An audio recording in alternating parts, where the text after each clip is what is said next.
చెప్పండి ఎట్లా చూస్తున్నారు అక్క? నీళ్ళ దోపిడీ జరుగుతుందనేది కేసీఆర్ సాక్షాన చెప్తా ఉన్నాడు. సో ఏం చెప్తారు? దోపిడీ జరుగుతుందంటే ఏం చెప్తాం? దోపిడీ జరిగేదాన్ని దోపిడీ జరుగుతుందని చెప్తున్నారు. వాళ్ళేమో దోపిడీ లేదు, ఏం లేదు, అసలు వాళ్ళకి నిద్ర అంటారు కదా, కుంభకర్ణుని నిద్రపోయినట్టు పోతున్నారు.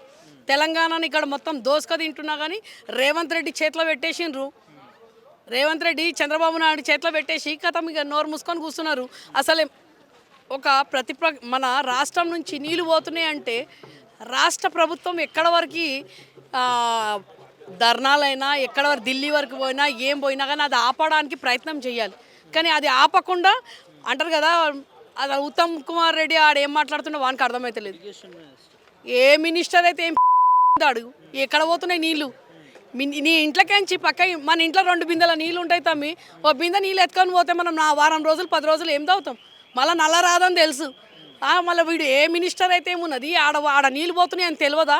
ఏమనంటే కేసీఆర్ ఉన్నప్పుడు ఆయన అంటుండు. కేసీఆర్ ఉన్నప్పుడు ఏమైతే 2 ఏళ్ల నుంచి